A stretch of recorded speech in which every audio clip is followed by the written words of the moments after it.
Isa na namang astig na palabas ang Tagalog recap natin ngayong araw mga huwan.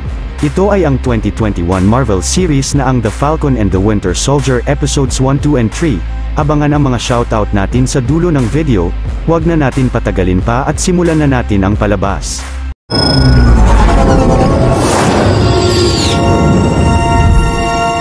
Matapos ang 6 na buwan mula noong natalo ng Avengers si Thanos, si Sam Wilson o si Falcon ay pinasok sa bag ang shield ni Captain America at naalala ang sinabi niya kay Steve na ang shield ay nababagay pa rin sa kanya. Sa sunod na eksena sa himpapawid ng Tunisia ay makikitang nagtatrabaho na si Sam sa US Air Force. Ang misyon niya ay protektahan si Captain Vincent mula sa mga terorista na ang LAF at agad na lumipad na siya sa ere suot ang Exo-7 Falcon suit niya. Si Lieutenant Joaquin Torres naman ay nagpadala ng data sa suit ni Sam ngunit pagpunta niya sa military plane ni na Captain Vincent ay nakita niyang na-hijack na ito ng LAF.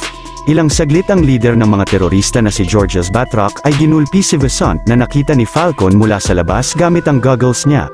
Nirelease ni Sam ang kanyang combat drone na ang Red Wing upang bumutas sa eroplano.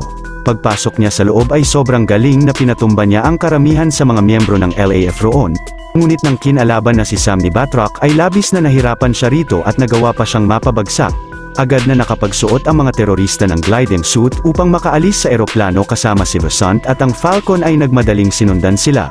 Subalit ilang saglit lang ay bigla siyang inatake ng mga helicopter ni na Batroc na nag-aabang na pala sa kanila sa mabatong parte ng desyerto. Nirelease uli ni Sam ang kanyang Red Wing combat drone at mabilis na napasabog nito ang dalawang military aircraft ng LAF. Pagkatapos ay magaling na nagpatumba siya ng ilang miyembro ng mga terorista habang nasa ere. Maya-maya ay nagawang makapasok ni Sam sa isa pang helicopter ng LAF at pinabagsak niya ang iba rito at agad na pinasabog. Ngunit sinabihan siya ni Lieutenant Torres na malapit na silang lumagpas sa airspace ng Libya kung saan hindi sila authorized na magpatuloy ng kanilang misyon.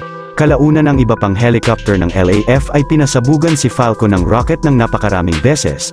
Pero magaling na napasabog niya ang iba sa mga ito sa isang aircraft nila at mabilis na kinuha si Vincent sa isa pang helicopter pero nakaalis roon si Batroc bago pa ito mapasabog rin ng mga rocket. Sa wakas ay nagtagumpay na si Sam sa misyon nila.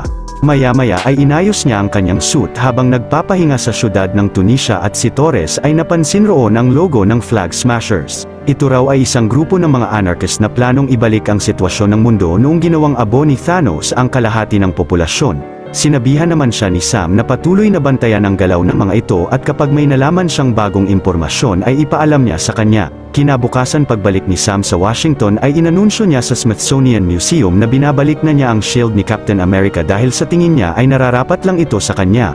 Pagkatapos ay pinadisplay ni Sam ang shield sa museum upang mapreserba at bilang honor kay Steve Rogers. Maya-maya ay nag-usap sila ni Colonel James Rhodes sa loob ng museum at tinanong nito kung bakit nagdesisyon siyang ibalik ang shield at hindi palitan si Captain America. Nasagot ni Sam na para sa kanya ay si Steve lang ang nararapat sa kanyang kalasag at walang kahit sinong makakapalit rito.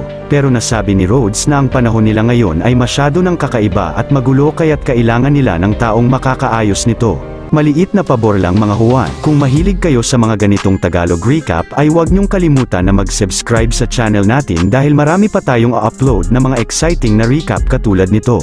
Sa sunod na eksena sa isang hotel ay mabilis na pinatumba ni Sergeant Bucky Barnes o ni Winter Soldier ang grupo ng mga armadong kalalakihan roon.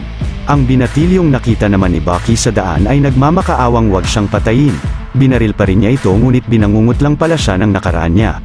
Maya-maya ay humarap si Bucky sa therapist niya na si Dr. Raynor at tinanong siya nito kung binangungot na naman ba uli siya. Mabigat ang kalooban na sumagot siya na hindi, ngunit pinaalalahanan siya ng therapist na ang mandatong pagbisita niya roon madalas ay isa sa kondisyon ng paglaya ng gobyerno sa kanya upang makasigurado sila na hindi uli siya mawawala ng kontrol sa sarili. Nang binentaan si Bucky ni Dr. Raynor na i-report ang hindi magandang ugali na pinakita niya ay napilitan siyang ikwento ang isang misyon niya na parte ng proseso ng pag-aayos ng mga mali niya noon.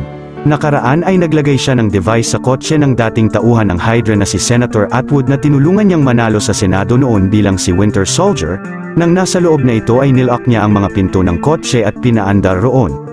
Pinatulog sa suntok ni Bucky ang tauhan ni Atwood at agad na pinaligiran na ang dalawang ito ng mga pulis. Ilang saglit ay pinuntahan ni Bucky ang matandang kaibigan niya na si Yori Nakajima at inaya niya siyang kumain sa isang diner. Nang napansin ni Yori ang pagtingin niya sa waitress roon na si Leia ay pinakiusapan niya ito na makipag-date sa kanya bukas ng gabi na masayang sinang-ayunan ng babae.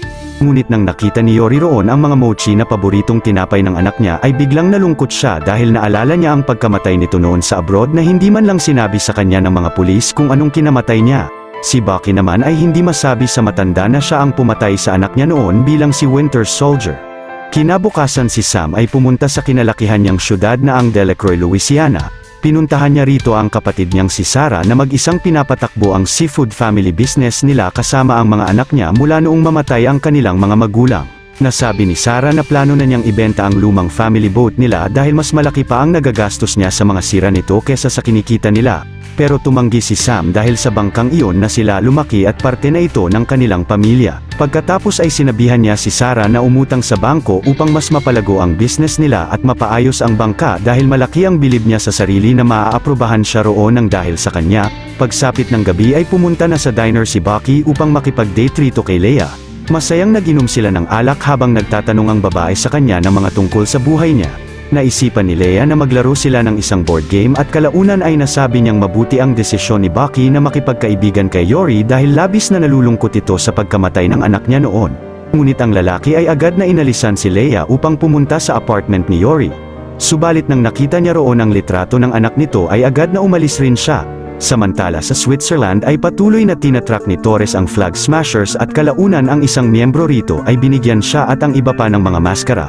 Pagkatapos ay naghagis ng mga malalaking bag ng pera ang isa pang miyembro ng grupo mula sa katabing bangko, ang isa naman ay malakas na pinatalsik ang pulis roon. Pinagkamala na miyembro si Torres ng isa pang pulis kaya't napilitan siyang patumbahin ito. Agad na pinigilan niya ang isang flag smasher roon ngunit mabilis na nabalibag siya nito at sinipa sa mukha ng malakas na kinawalan niya ng malay. Kinaumagahan sina Sam ay nagsimula ng pumunta sa nakaschedule nilang appointment sa bangko. Subalit kahit pa nakilala si Sam ng empleyado rito na isang miyembro ng Avengers na si Falcon ay hindi nito inapprove ang loan nila dahil naghigpit na ang requirement ng bangko mula noong bumalik ang mga taong ginawang abo ni Thanos o ang Blip. Pagbalik sa bahay ay sinubukan ng lalaki na ayusin ang family boat nila ngunit hindi niya magawa. Hanggang sa tinext siya ni Torres at sinende ng footage ng mga ginawa ng Flag Smashers sa Switzerland at sa kanya. Ngunit si Sarah ay pinanood kay Sam ang balita na inaanunsyo ang pag-appoint ng Department of Defense sa bagong Captain America na si John Walker bilang ang bagong simbolo ng hustisya ng bansa. Si Sam naman ay labis na nagalit at nalito na makita ang kalasag ni Steve na hawak ng hindi niya kilalang lalaki. Sa episode 2 ay makikita si John Walker na nasa locker ng dati nilang eskwelahan at sinabi niya sa kanyang asawa na si Olivia na labis na nangangamba siya kung mapapakita niya ba sa lahat na maging kasing galing ni Steve Rogers. Sinabi ng asawa niya na siguradong magugustuhan rin siya ng mga tao basta't magpapakatotoo siya.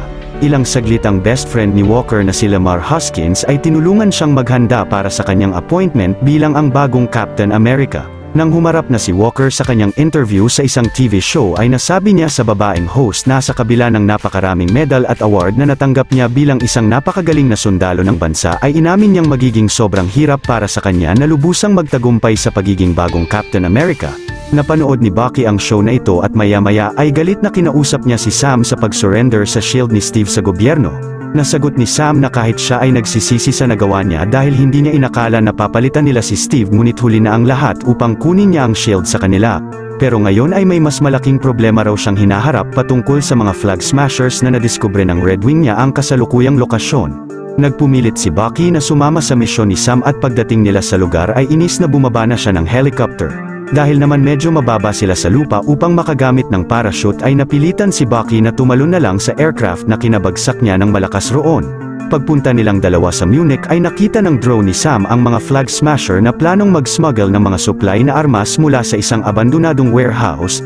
Napansin pa ni Sam na may dalang hostage ang mga ito sa truck nila at agad na pinasok ni Bucky ang isa. Nakita niyang mga gamot pala ang ninakaw ng Flag Smashers ngunit malakas na pinatalsik siya ng inakala nilang babaeng hostage sa loob. Ginulpi si Bucky ng tatlo sa mga ito at winasak pa ang Red Wing ni Sam ng babaeng leader nila. Mabilis na inatake ng Falcon ang leader subalit madali siyang na-overpower ng mga Flag Smashers. Pero biglang dumating roon ang bagong Captain America kasama si Lamar Hoskins upang tulungan sila na kalabanin ang mga ito. Nagpatuloy na nakipaglaban si Bucky sa ilang miyembro ng Flag Smashers ngunit kalaunan ay kamuntikan na siyang mahulog sa truck. Sinipa siya rito ng isang kalaban upang masawi sa mga gulong ng truck pero si Falcon ay mabilis na nilipad siya paalis roon. Samantala si Walker ay buong lakas na nakipaglaban pa rin sa babaeng leader ng Flag Smashers at sa karamihan sa mga miyembro nila. Nang napatalsik ng babae si Lamar ay agad na hinagis niya rito ang shield niya ngunit mabilis na napatalsik na rin siya ng kalaban palayo sa kanilang truck. Ilang saglit habang naglalakad sina Bucky ay nasabi niya na mga super soldier ang mga Flag Smashers at kailangan nilang mahanap kung saan nagmula ang serum nila. Kalaunan ay hinabol sila ni Walker sakay ng truck nila upang pasakayin at mabigat ang kalooban na sumakay nga ang dalawa. Pinaliwanag ni Sam sa kanila na mga super soldier ang 8 miyembro ng Flag Smashers na planong ibalik ang sitwasyon ng mundo noong nagblip ang kalahati ng populasyon. Nasabi ni Walker na ang GRC o Global Repatriation Council ay tumutulong na sa mga taong bumalik sa blip at sila ni Lamar ang inatasan ng mga ito na panatilihin ang kaayusan sa mundo. Hinikayat naman niya sina Sam at Bucky na sumama sa mga misyon nila ngunit inis na tumanggi silang dalawa at bumaba na ng sasakyan. Sa kasalukuyan na iyon ay nanatili ang Flag Smashers sa bahay ng isang supporter nila at ilang saglit ay nakatanggap ang leader ng text sa isang di kilalang number na binabantaan siyang papatayin dahil sa pagnakaw niya rito. Ang isang miyembro naman ay nakita sa internet na nalaman na ng Interpol ang identity nila at ang pangalan pala ng leader ay si Karli Morgenthau at plano silang arestuhin ng mga ito. Kinabukasan ay naisipan ni Bucky na ipunta si Sam sa Baltimore, Maryland upang puntahan ang bahay ni Isaiah Bradley. Siya ay isa ring super soldier na nakalaban niya noong Korean War bilang si Winter Soldier at plano niyang i-recruit siya upang pigilan ang Flag Smashers. Ngunit nang nalaman ni Isaiah na mas marami pang tulad nilang super soldier ngayon ay galit na naalala niya noong kinulong siya ng 30 years ng gobyerno upang pag-eksperimentuhan at pagkatapos nila ay pinag-eksperimentuhan rin siya ng Hydra. Galit na pinaalis niya roon sina Bucky at dahil hindi niya nasabi kay Sam at Steve ang tungkol sa matanda ay labis na kinagalit niya rin ito sa kanya. Ngunit biglang nilapitan sila ng mga kapulisan at dahil hindi sumipot si Bucky sa mandatong therapy session niya ay dinakip siya ng mga ito. Agad na pumunta si Walker sa presinto upang iparelease si Bucky dahil may kailangan raw silang pagplanuhan pati na si Sam. Ngunit si Dr. Raynor ay isinagawa ang huling therapy session niya roon kay Bucky na kasama si Sam. Pinagtapat niya ang dalawa upang pag-usapan ang mga problema nila at nasabi ni Bucky na dahil binigay niya sa gobyerno ang shield ay parang sinuko na rin niya ang legacy ni Steve at ang lahat ng pinaglaban nito. Nasagot ni Sam na ang desisyon niya ay marahil kahit kailan ay hindi nilang dalawa ni Steve maiintindihan na ang ginawa niya ay ang sa tingin niya ay tama. Pagkatapos ay nasabi niya kay Bucky na kapag natapos na ang misyon nila ay sisiguraduhin niyang hindi na sila magkikita uli. Inalisan na nilang dalawa si Dr. Raynor at nakita nila sa labas sina Walker na nalaman ang tunay na pangalan ng leader ng Flag Smashers at dinadala pala ng mga ito ang mga nanakaw nilang medisina sa Central Europe.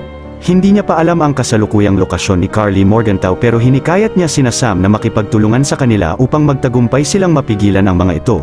Galit na nasagot ng lalaki na mga free agents sila at haharapin nila ang Flag Smashers nang hindi kasama sina Walker. Samantala sina Karli ay nasa isang airport ng Slovakia at nagkakarga ng mga supply ng gamot. Subalit ang mga tauhan ng power broker ay nahanap sila roon at ang isang miyembro nila ay nagdesisyon na pigilan ang mga ito habang umaalis na sila sa lugar. Binagsakan niya ng malaking poste ng kuryente ang mga ito at mag-isang sinugod ngunit agad na pinagbabaril siya ng mga tauhan ng power broker, pero sina Karli ay nagtagumpay na makalipad paalis ng Slovakia. Ilang saglit si Bucky nang dahil pinaalala sa kanya ni Isaiah na pinag-eksperimentuhan rin siya ng Hydra upang makalikha ng Super Soldier Serum ay naisipan niyang bisitahin si Helmut Zemo sa kulungan nito dahil siya ang nakakaalam ng mga sikreto ng Hydra. Sa Episode 3 ang puwersa ng GRC na pinamumunuan ng bagong Captain America ay sinugod ang isang hideout ng Flag Smashers sa Munich. Tinanong nila sa isang lalaki roon kung nasaan sina Karli ngunit sinabi nitong hindi niya alam at dinuraan pa si Walker na labis na kinagalit niya. Sinabihan naman siya ni Lamar na kahit ginawa na nila ang lahat roon ay hindi talaga nila mahahanap ang Flag Smashers.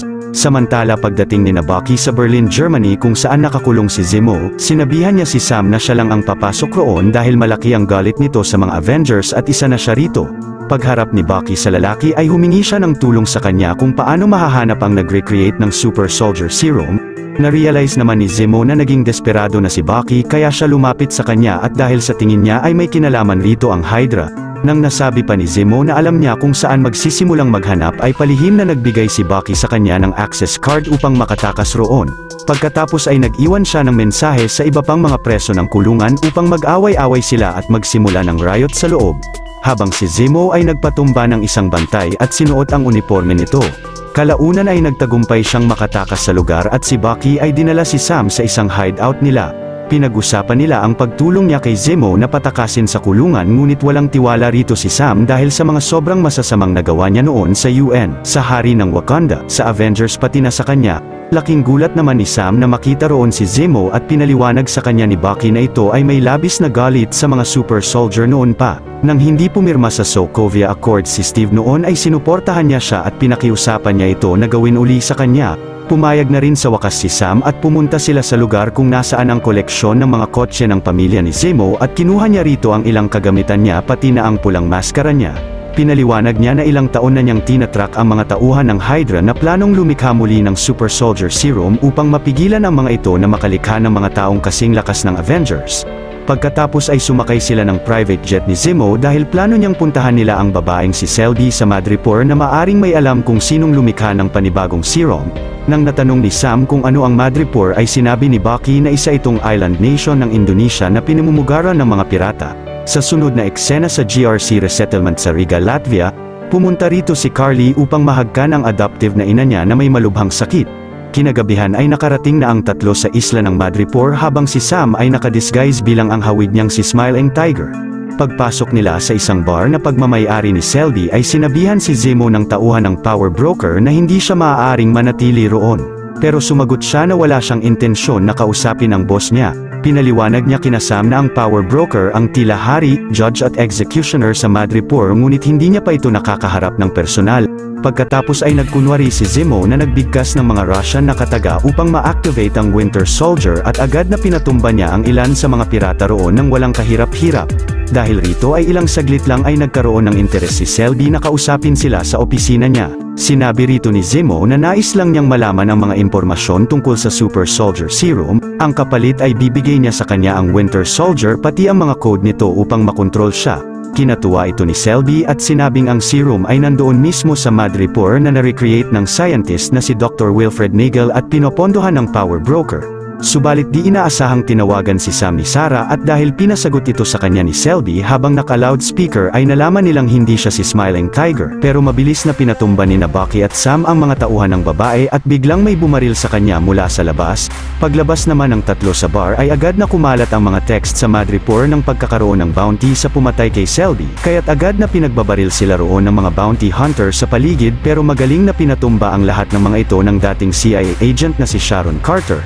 Nagulat sina Sam na makita siya roon at pinaliwanag nito na mula nang ninakaw niya ang shield ni Steve noong Civil War ay tinuring na siyang kalaban ng bansa kaya't napilitan siya na manirahan sa Madripoor. Maya-maya ay dinala ni Sharon ang tatlo sa industrialized na parte ng Madripoor na ang Hightown kung nasaan ang mansyon niya na puno ng mga ninakaw niyang mamahaling artwork. Sinabi naman ni Sam sa babae na magagawa niyang malinis ang pangalan niya mula sa US government kung tutulungan niya sila na mahanap roon si Dr. Wilfred Nagel. Pumayag sa kanya si Sharon at ilang saglit nang nag-host siya ng party para sa mga kliyente niya sa kanyang artwork gallery ay nalaman niya sa mga ito ang lokasyon ni Nagel. Kinaumagahan sa isang shipyard ay tinuro niya kina Sam ang lokasyon ng laboratory ng doktor sa isang container van roon. Habang nagbabantay siya sa labas sa mga susugod na bounty hunters ay pagbukas nila sa container ay wala itong laman. Kalaunan ay napansin ni Zemo ang sikretong pinto sa dulo at nagawa na nilang makapasok sa laboratory ni Dr. Nagel. Ngunit paglapit ni Sam sa doktor ay ayaw nitong magsalita ng kahit ano sa kanila. Samantala si Sharon sa labas ay napansin ang pagdating ng mga bounty hunters sa lugar at buong lakas na kinalaban niya ang mga ito mag-isa. Si Bucky naman ay binantaan si Nagel na babarilin kaya't nasabi na nito na dati siyang scientist ng Hydra para sa kanilang Winter Soldier program. Mula noong bumagsak ang Hydra ay kinuha na siya ng CIA upang lumikha naman ng Super Soldier Serum.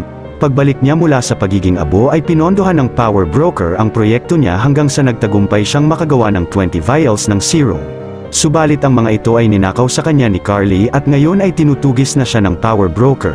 Hindi niya alam kung nasaan siya ngayon pero nakaraan lang ay nagpatulong ito sa kanya na mapagaling ang babaeng may tuberculosis na si Donya Medani. Sa kasalukuyan na iyon ay nakikipaglaban pa rin sa labas si Sharon sa maraming mga bounty hunters gamit ang kanyang malupit na combat skills, habang kinakausap naman ni Sam ang doktor ay palihim na nakakita roon si Zemo ng baril. Sa patuloy na pagpapabagsak ng babae sa iba pang mga kalaban sa paligid ay ilang saglit ay pumasok na siya sa laboratory ngunit agad na binaril ni Zemo si Dr. Nagel at biglang pinasabugan sila roon ng isang bounty hunter na kinawasak ng laboratorio. Kumalas sa kanila si Zemo at sina Sam kasama si Sharon ay nakipagbarilan sa maraming mga bounty hunters sa labas. Nang naubusan na sila ng bala ay nagpakita na roon si Zemo suot ang kanyang pulang mask at pinasabog ang malaking gas pipe roon at nagpatumba ng ilang kalaban sa daan. Sina Bucky naman ay nakipaglaban sa mga bounty hunters na humahabol sa kanila at ilang saglit ay pinasakay sila ni Zemo sa kotse na natagpuan niya roon at nagpaiwan sa kanila si Sharon. Sa sunod na eksena sina Walker ay nalaman na galing sa kulungan ni Zemo sina Sam at Bucky nang nakatakas ito roon at malakas ang kutob niya na kagagawan nito ng dalawa upang malaman ang source ng serum. Pagsakay naman ng tatlo sa private jet ni Zemo ay pina-research ni Sam kay Torres ang impormasyon kay Donya Madani at nalaman niya rito na namatay na siya kahapon lang sa Latvia. Samantala ang Flag Smashers ay nagnakaw uli ng mga supply sa isang GRC facility sa Lithuania upang ipamigay ang mga ito sa mga taong mas nangangailangan. Iniwanan ni Carly ang mga bantay sa loob ng nakagapos at pag-alis nila roon ay malakas na pinasabog ng babae ang buong pasilidad. Kinaumagahan ay pumunta sina Zemo sa Riga, Latvia dahil sa tingin niya ay mahahanap nila roon si Carly at nang nakakita si Bucky ng kakaibang bid sa daan ay iniwanan niya saglit ang dalawa. Kalaunan ay may nakita pa siyang bid roon at biglang hinarap siya ni Ayo na sinabing napunta siya sa lugar na yon dahil kay Zemo. Dito na natatapos ang ating Tagalog recap at nasa description ng video ang kasunod. Kung natuwa at nagustuhan nyo ang ating tinampok na pelikulang ngayong araw ay maaari nyo rin panoorin ang iba pang mga Tagalog recaps natin sa main page ng ating channel, at syempre huwag nyong kalimutan na mag-like, subscribe at mag-hit ng notification bell dahil marami pa tayong tatampok na exciting na mga pelikula sa mga susunod na linggo.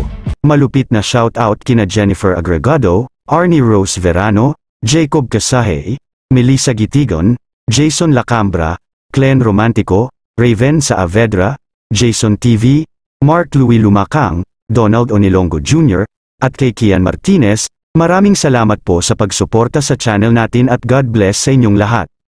See you on the next one mga Juan. You're still here. It's over. Go home.